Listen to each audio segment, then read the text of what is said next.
semuanya, perkenalkan namaku Rosalia Angelita Wijayanti Monteiro dari Program Studi Politik dan Pemerintahan, Fakultas Ilmu Sosial dan Ilmu Politik, Universitas Gadjah Mada, Angkatan 2022. Video ini dibuat dan ditujukan untuk memenuhi penugasan tahap lanjut Divisi Kofasilitator PPSMB UGM tahun 2023. Setelah memaparkan perkenalan diriku secara singkat, aku ingin memaparkan perkenalan diriku secara lebih dalam melalui metode analisis SWOT. Nah, kira-kira metode analisis SWOT ini metode yang seperti apa ya? Analisis SWOT merupakan suatu metode untuk mengidentifikasi dan menganalisis kekuatan, kelemahan, peluang, dan ancaman dalam daftar yang terorganisir. Dimulai dari strengths atau kekuatan diri.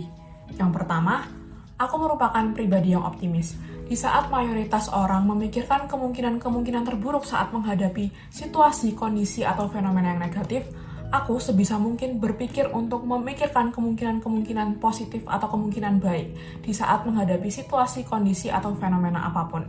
Yang kedua, aku mampu menjadi problem solver atas masalah-masalah yang kuhadapi. Saat menghadapi sebuah masalah, sebisa mungkin aku tidak menyalahkan keadaan mengapa aku dapat terjerat pada masalah tersebut.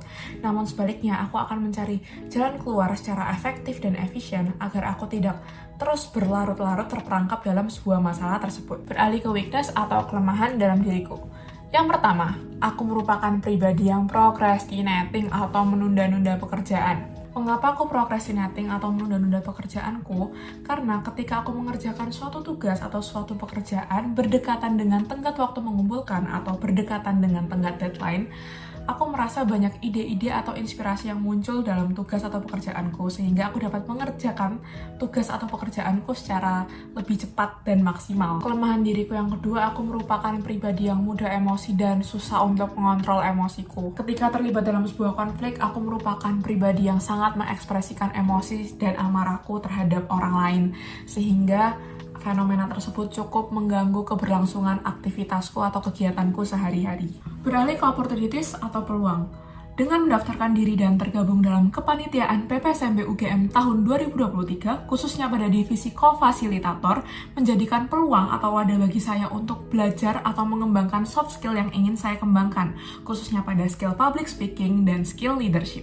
Opportunities yang kedua adalah peluang untuk memperluas relasi serta networking dalam lingkup universitas. Beralih ke threat atau ancaman, tidak dapat dipungkiri bahwa kesibukanku di luar kesibukan akademik cukup banyak dan bervariatif.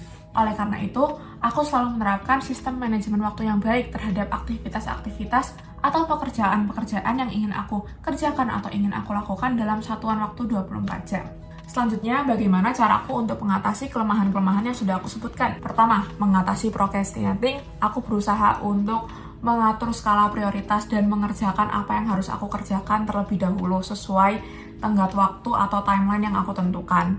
Dan yang kedua, cara untuk mengatasi emosi yang meluap-luap atau meledak-ledak adalah aku akan mengambil waktu sejenak, take a break untuk menenangkan diri dari emosi-emosi yang keluar dari pikiran-pikiranku. Selanjutnya, alasanku mendaftar divisi kofasilitator pada PPSMB UGM tahun 2023. Sederhananya, aku ingin menjadi teman dekat bagi mahasiswa baru atau bagi gamada-gamadaku nanti. Sedikit cerita dari pengalaman yang aku alamin.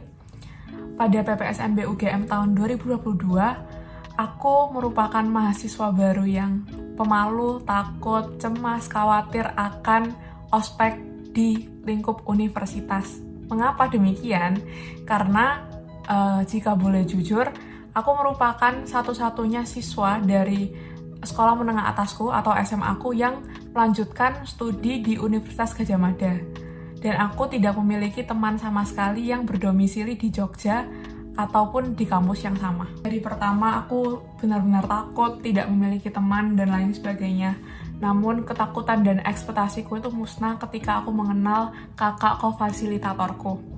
Pada saat itu, kakak kofasku mengajak aku berkenalan dan sampai detik aku membuat video ini, aku dan kakak kofasku masih memiliki hubungan relasi yang sangat baik. Oleh karena itu, aku ingin menjadi kofasilitator seperti kakak kofasku sendiri yang tidak hanya menjadikan Gamada itu sebagai teman dekat, tapi juga sebagai keluarga atau bahkan adiknya sendiri. Oke, cukup sekian pemaparan mengenai diriku dalam video kali ini. Sampai jumpa dan terima kasih.